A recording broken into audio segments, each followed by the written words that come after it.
Hi everyone, this is John Daly. I'm here again with Bernie Goldberg for another episode of the No BS Zone. How's it going today, Bernie? As I say always, so far so good.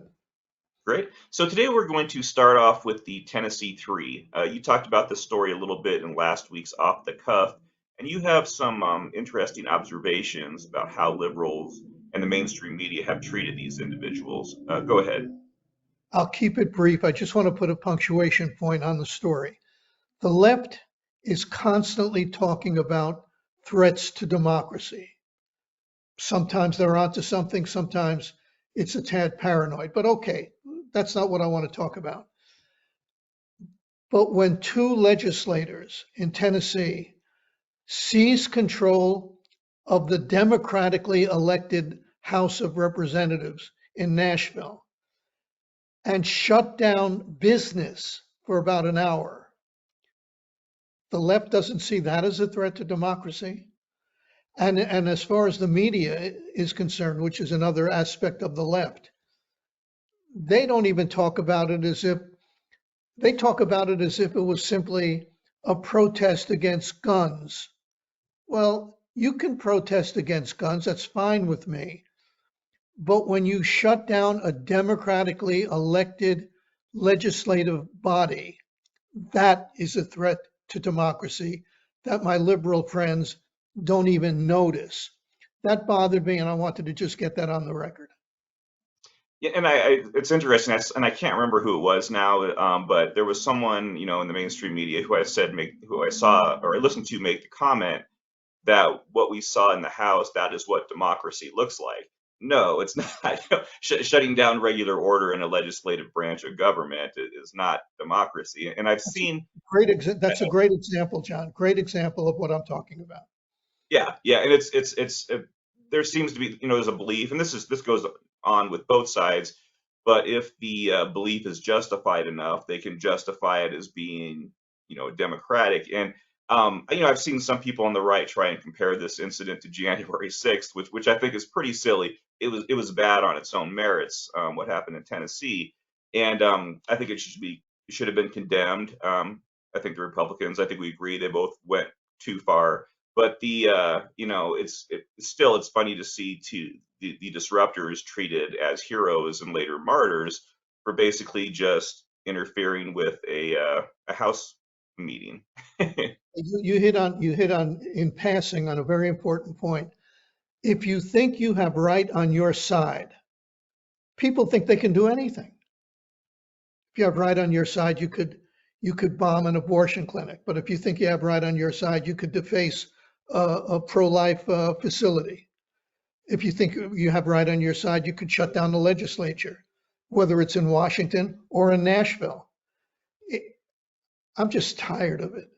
I mean, I'm thinking of just punching out. I'm tired of the hypocrisy on both sides. I once mentioned to Roger Ailes in an email that I thought there was conservative bias as well as liberal bias. And he said, talk about anything you want, but I think liberals are worse. I'll make the same case. I think liberals are more hypocritical, and that's what annoys me more about them. I'm not a fan of crazy right wingers. Let me make that clear. But at least, well, sometimes they try to be sanctimonious also. But it's liberal sanctimony that just bothers me. Anyway, let's move on. Sure, sure. So on Monday, you wrote that the Republican Party has grown tired of losing, but that they won't move on from Donald Trump, who is in large part responsible for the party's long string of losses. All the polls show Trump as the heavy favorite to win the GOP primary. My question to you is, are you sure Republicans are tired of losing? Because I think they may be okay with it for some reason. It's it's a good question. I mean, like, wait a second. Donald Trump won in 2016. Congratulations. He lost the House in 2018, 2 years after he won the presidency. 2 years after that, he lost the White House. A few months after that, he lost two special elections in Georgia to two progressives. The Republican candidates lost because Trump went down there and didn't campaign for them, but talked about how they stole the election from him in Georgia. He then he then endorses a bunch of numbskulls in the 2022 midterm elections, and they lose, many of them. And yet Donald Trump is leading by a mile among other Republicans, whether they're in the contest or probably will be in the contest. Man, I'm tempted to say I don't get it, but Trump is Svengali. I mean, he's got a hold on not just the 20 or 25% that would never abandon him, even if, to use Donald Trump's words, he shot somebody on Fifth Avenue in Manhattan. I'm talking about the Republican Party in general. He loses everything he touches, he loses. He's a loser. He's a loser. You could like his policies. I like his policies on taxes and cutting regulations, and that's all fine. But he loses all the time because of his personality, and he's still the favorite among Republicans. Yeah, Go figure. at this point, it really does feel to me anyway that like most Republican voters would rather lose with Trump than win with somebody else. And it's funny to me because go ahead. Well, that's a very important point because just about every other Republican could beat Joe Biden. There's one Republican who would have the toughest time beating Joe Biden. Guess who that is, right? Donald Trump. So it makes no sense. Yet they support him. I'm sorry. Go ahead. What were you going to say? Oh no, I was just gonna say it's the and I hear the same argument from people that say, well, I really like his policies. That's fine. You know, there was some that I like, not all of them, but the point with that, which always gets me, is that the policies that the Republican Party views as the most successful during the Trump administration were just boilerplate Republican policies. I mean, Paul Ryan's tax reform, the judiciary, this is all stuff that any Republican president would have delivered on. So if it's just his policies you like, you know, do you think if a President DeSantis is not going to deliver on conservative judges or not do traditional Republican stuff that you like that Trump did? And so I never really bought this idea that it's just his policies. I think it's the attitude part of it. They like that he's a fighter. They like that he's stirring the pot all the time. They see him as the best at doing that. And yeah, it doesn't. And what gets me the most, and I know it gets you too, is that all this stuff is after, you know, a post January 6th world, you know, after he's in all these legal troubles. You know, if you want the policies without all the drama, you know, vote for somebody else. But I think the drama is what a lot of people like in the Republican Party. One more thing. One of our regulars posted a comment under one of my columns and said, I don't care about his attitude, I'm paraphrasing. All I care about are his policies. I don't care about the other stuff, just his policies. Well, that's an interesting point. What if Donald Trump said, I'm not going to institute any policy on this, but I think transgender people I don't think they should be allowed to vote. I'm not going to make a policy on it. I think black people, and let's say he doesn't use the word black people, but he uses another word starting with the letter N. Is there anything he can say? Anything he can say? I'm asking this of the person who posted that comment that said, I don't care about anything except his policies. Is there anything he can say that would make you change your mind on that? Anything? Yeah, no, that's a good question for sure. And that person can leave a comment under under this video when it comes out. So we'll switch topics. So the other day, Vice President Kamala Harris, I get her name wrong still to this day. I think I pronounced it wrong, but she recently made a speech about guns in which she said that black people make up 13% of the U.S. population, but account for 60% of the homicides. And she blames, unsurprisingly, she blames guns for this. But you think she ignored some key points which you wanted to talk about? Go ahead. Well, Kamala Harris is the czar of root causes. When they gave her the job of finding out what was going on the border, it wasn't enough to say, well, we got millions of people illegally crossing. We need to know why they're crossing. We need the root causes in Central America. Oh, fine, you want to do root causes, fine. Why are there no root causes when 13% of the population is responsible for 60% of the homicides? Why don't you want to talk, Vice President Harris, why don't you want to talk about root causes in that case?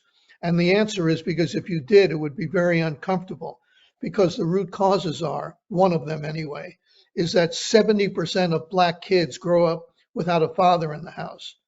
You think maybe that's why 13% of the population is involved with 60% of the homicides? Let's talk about root causes. But liberals don't want to talk about those kind of root causes, and conservatives understandably are afraid to, because they're going to be called names. When I brought this very point up on a year-end show on Real Sports on HBO, when we talked about culture and the issues involving sports and culture, one of my progressive colleagues said, when I brought up fatherlessness, said, that's a tired conservative trope. So progressives don't want to talk about fatherlessness, even though fatherlessness is a bigger reason for lack of success among some Black people than racism is. I know what I just said. I want to make sure everybody understands I didn't say that by mistake. Fatherlessness causes more harm to Black people than 21st century version of racism. Is there racism in America? Yes. Is it despicable? Yes. But fatherlessness causes all sorts of problems.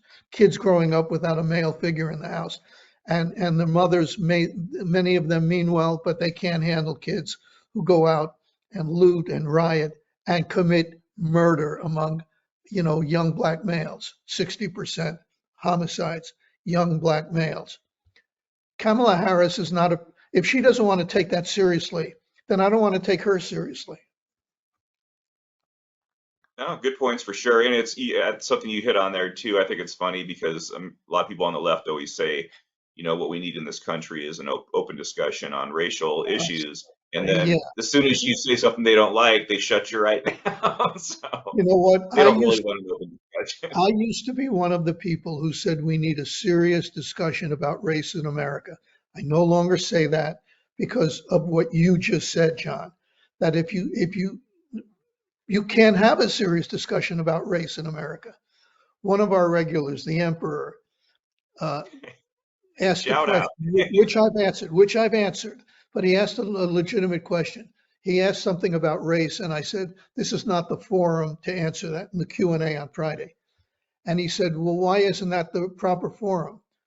Because if you're going to talk about race, you better have the time to make your points, whether they're nuanced or not nuanced. And you can't make it in a few words in a Q&A. And you can't have a serious discussion about race, even in a nuanced way, because you'll be shut down by the other side. So I don't want to have discussions about race, except to say that Kamala Harris is not a serious person. She doesn't take herself seriously, so I won't take her seriously.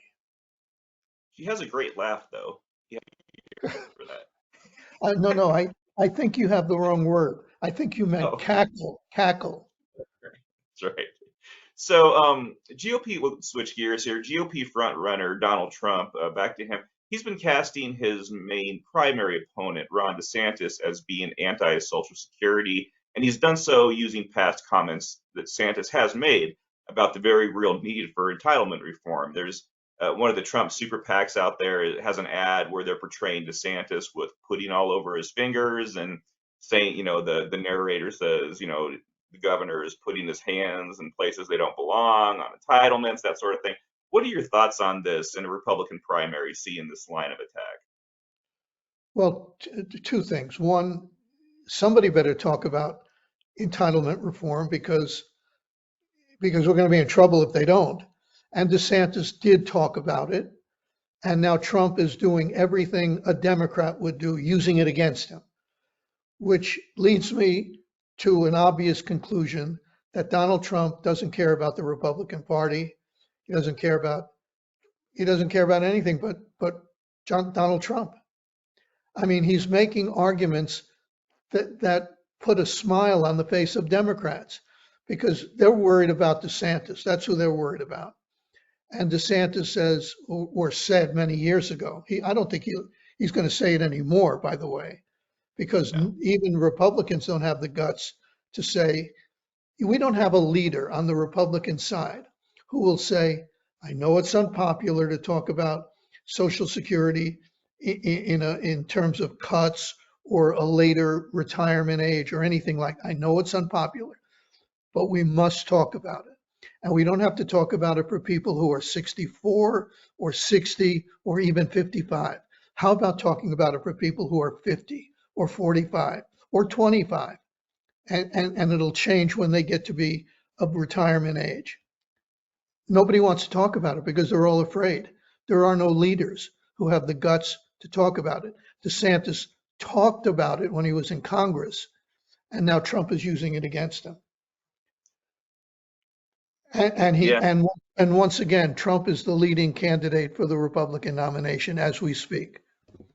And what's interesting now is in response to that ad, there's a pro DeSantis super PAC ad out there that's basically doing the same thing to Trump because Trump has made a few offhanded comments over time about getting to entitlements eventually that he's got to do. So there are some out there, and now they're going back and forth. And for me, as a conservative, this is pretty disheartening because, as you say, this is a serious issue, and the Republican Party sounds like the far left, especially like the left sounded back during the Obama years. We're right back to the Paul Ryan is pushing Graham off the cliff, and which were effective ads. They got a lot of play on all the cable shows and the internet.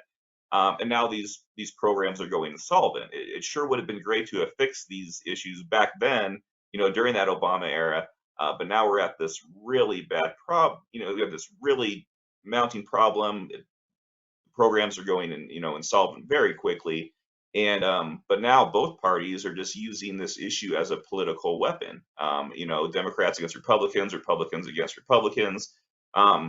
It's really bad. It Let's would be great acknowledge, if someone would actually man up on this. but let's acknowledge it's not an unfounded concern because there are plenty of people in the electorate who would punish you for saying we need to reform Social Security. Right. It's like even older conservatives, not all of them, of course, but many of them, they think we're spending too much money. They think the debt crisis is a serious issue. But hey, don't touch my Social Security. Right. And what I'm saying is, even if you say up front, I'm not talking about your Social Security. I'm talking about a 45-year-old Social Security. It's a dangerous game to play. Nobody wants to talk about it because they know it's going to be used against them. So while it shows a distinct lack of leadership, it's understandable. I want to give them that much. I understand because like cable news, I've said about cable news viewers, they're the unindicted co-conspirator. In this case, voters are the unindicted co-conspirator. If you're going to punish people for saying we need to reform entitlements or else they're going to go broke, then you're responsible to the electorate that believes that. No, you're right about that. I mean, I think back when Paul Ryan was put forth multiple budgets on that, at least in some way addressed entitlements, and I don't think a single one of those plans would affect anybody who's even close to retirement, and that's always been the case. But when you put yourself out there, the other side it's easier to just run in, demagogue the issue, and say, yeah, they're coming after you. Don't listen to what he says. What he really means is that he's gonna, do this. And yeah, it's dispiriting for sure. So I'll move Well, on. Go ahead. look at the cupcakes in France. I mean, they're talking about raising the retirement age from 62 to 64, and they're rioting in the streets of Paris. You know, I know, and it's people. I know you know this, but I was actually in Paris 2 weeks ago. Was it 2 weeks ago now? Maybe a little bit longer. With my wife, And during these, and we didn't actually see any of the active riots while we were there. We did see the huge piles of trash from the garbage people, the strikes that's going on with the garbage pickup people. And it's an interesting thing. And I think there, with most people, they were proposing moving up workers, the retirement age from 62 to 64. I think with the trash collectors, it was like 58 to 60 or something like that. It was even lower. And yeah, people were flying off the rails. But we had a great time. We were able to avoid most of that stuff. Let me ask you a question, John. What do you think would happen if a candidate came along and said, listen, you don't want to vote for me for what I'm going to say, then don't vote for me. But we don't do something about entitlement, Social Security, Medicare, and all that, it's going to go broke. And I'm saying it, and if you don't like it, vote for somebody else. What do you think would happen to that candidate? If they say it like that, they will probably not win. I'm thinking. I think you got to be a little more, keep your cards a little closer to your chest when you're talking about that stuff as a candidate. Once you're in elected office, though, I think it should be a different story. I think everybody's worried then about the next election. I think at some point we got to have some of these people that just pull the trigger. They've been, they don't have to lie to get into office, but they don't have to get into it as deeply as what you just described. But once people get in, they got to use that power to do something other than campaign for the next election. And everybody knows, at some level that this has to be done. That things, I shouldn't say everybody knows. A lot of people know. Most people know that this is, or should know. I don't know. Maybe most people don't, but it's the reality, and you got to do something with that power once you're in office. And right now, everybody's afraid to. Somebody said So, to me just the other day, all I want from our politicians is a leader. Simple as that. We don't have very many of them. no, no. I think the people who I would consider true leaders and principal leaders have basically been chased out of politics by now. We got a few left, but most for taking a firm stand on important things were given the boot in some cases by their own party. So yeah, it's not a good situation. So the last topic. Now we're recording this on Tuesday morning. The Fox trial with Dominion voting systems has probably started by now. I'm not 100% sure about that. But you and I have talked a lot about this topic on this website.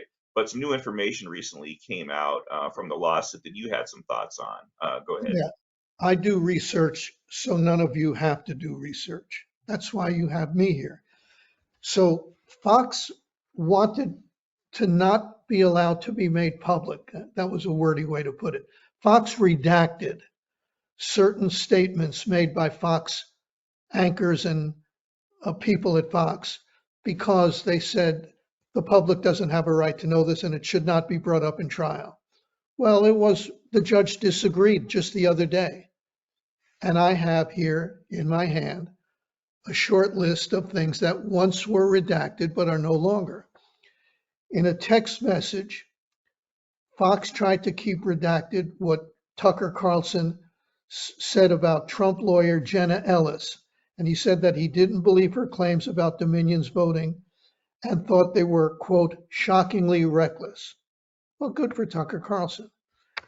Yet just 2 days later, Carlson was on the air expressing concern about, quote, security of our electronic voting machines.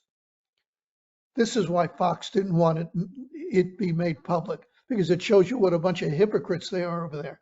Here's another one.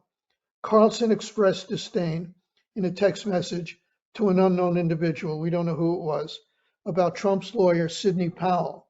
He described her as a psychopath, that's a quote, a crazy person, and 2 words, an effing bitch, who was, quote, getting Trump all spun up and has zero evidence about a stolen election. Fox wanted that redacted. Geez, I wonder why. Yeah. Ed No. Rollins, a GOP strategist, longtime GOP guy, to Lou Dobbs. He said to Lou Dobbs, I have seen or heard of no evidence of fraud.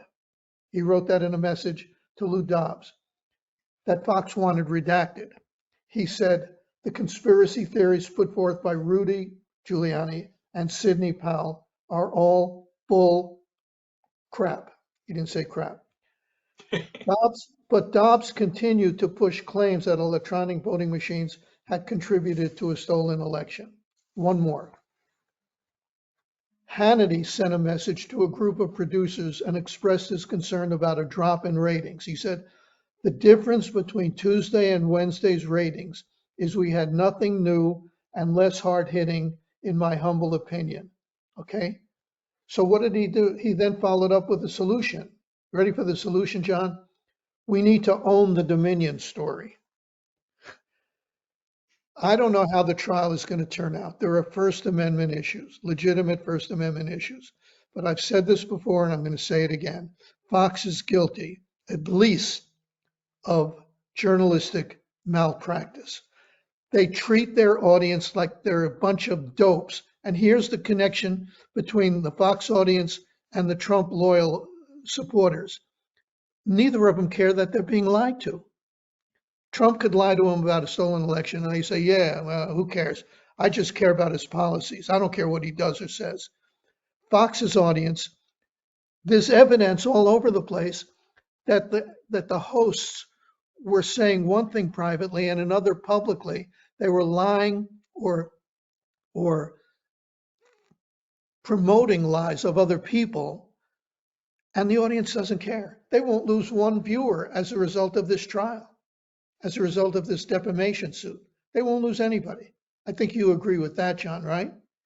I do, and it's interesting. We've heard from a few members who don't like how much you and I have talked about the trouble that Fox has gotten itself into here. And you explained to one of those individuals, I think it was 2 weeks ago in the Q&A, that you take on Fox because you care about honest journalism.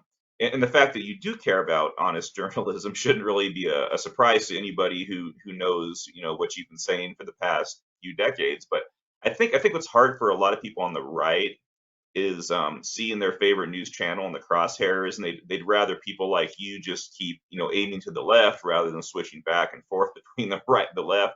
But what gets me, and you sort of touched on this right now, is that rather than being irritated with you, why aren't they irritated with Fox? I mean, you're telling them the truth. They're the ones who aren't telling them the truth, and that's why they're in trouble right now. It seems to me that if they, and this has been sort of a deflection thing we see a lot in politics, but I mean, Fox very much did this to themselves by being dishonest with their audience. Us pointing that out shouldn't be the problem. Them doing it should be the problem, right? 90% of what I say about the media takes on liberal media because they constitute at least 90% of the media. Right. That's not good enough. That's not good enough. When I say I'm against bias, whether it's liberal or conservative, then I'm a liberal hack. By the way, all I do is smile when I hear that. It's like, you know anything about what I've written over the past 20 years? Do you know anything about, did you ever hear the book Bias? Do you know anything at all? But if you say one thing, you can say 100 things that they agree with liberals in the crosshairs. You say one thing they disagree with because you're using the same principles and aiming it at conservatives, and now you're the enemy. Well, here's my message to all of those people. Screw you. No, you're right. It's something a lot of people may not realize. I think I actually follow your social media closer than you follow your social media, and I see those responses to you all the time. You'll put out several columns in a row on mainstream media bias. You go back and hit Fox on something, and they're all you ever do, you're obsessed with Fox. All you ever do is come down on Fox, and they call you a liberal, they call you every other name in the business, and I think you're ahead of the game for not paying a lot of attention to your social media. I probably shouldn't pay as much attention to it as I do, but it's a real thing, and it's I even see it here with some of the members, which really kind of kills me because they see your full body of commentary. Well, I mean, sticks and stones, right? I mean, what am I supposed to do? I can't worry about this. And as for the Fox defamation trial, I think it began today, Tuesday. Right. At least it was scheduled to begin today. There could still be a settlement right minutes before it goes to a jury. So, Yeah. so there was talk about a possible settlement talks because of the delay from Monday to Tuesday on the beginning of the trial. But that doesn't mean there won't be a settlement. If it starts to look bad for Fox, they can settle. They could try to settle anyway. Dominion, it's up to Dominion whether they want to accept or not. But this is going to be I'm very interested in this trial. No, absolutely. It'll be. My guess is that they won't. Maybe that they will. That Fox won't settle, and that maybe we'll hear some pretty interesting testimony. Of course, that could be wrong even by the time this video airs. Maybe they will have worked out something, but we'll see. But yeah, My no, it'll be interesting either way. my big concern is if Fox wins because of First Amendment issues, or if they win on appeal, an appellate court says, we agree with Fox. My biggest concern is that they take that as a victory and they do nothing to change their corrupt ways. Nothing. That's my biggest concern, that they think they Well, got away with something. that's it. I know we're going a little bit overtime on this episode, but do you think even if they lose, it's gonna call for big changes at Fox? Because I don't know. I'm not sure It's, they're gonna learn their lesson. that's an excellent question. That's a very good question. It, I think it's obvious to any serious journalist that somebody should pay a price for this. Suzanne Scott, the CEO of Fox News, is a disgrace, an absolute disgrace. Some of the producers, their heads may roll as sacrificial lambs in all of this because they're not going to fire Hannity or Ingram or Tucker Carlson. But you're onto something, John. They may not fire anybody. There may be nobody that pays the price, win or lose. Yeah, no, I think the only person who actually has paid any price on this particular issue is Lou Dobbs. I think that Right, he went so right. overboard. They said we don't even I, want to mess with this guy. He's not one of our biggest draws. Let's just let's just try to distance this guy out of, push this guy right out of the way. But so far, I don't think anybody else is paid any real price. No one, no, but especially they can't. certainly not They like can't. Chris Steyerwalt paid for actually telling the truth. No, but you can't. If you're being sued, and let's say you believe that Joe Blow is responsible for what you're being sued over, you can't fire Joe Blow before the trial is over, because that would tell everybody you were wrong. We had a guy here who did something wrong. So if anybody's going to go, and there's a big if, a big if anybody's going to go, it's going to be after the trial is over. Makes sense. Well, makes sense. Let's go ahead and wrap things up today. I thought that was a good discussion. Thank you everybody for watching. If you have any comments, any ideas, always let us know in the comment section. Bernie, anything else you'd like to say? Yeah, I want everybody who listens to this, who's a fan, who supports us, to find at least one person, and bring them into the mix. Get them to sign up. As I've said before, the more the merrier. We want more people watching, listening, and reading what we do here. Please Great, help us out. great. Help us. Sounds good. All right, Bernie, thanks a lot. You have a great day. You too, John. Thank you.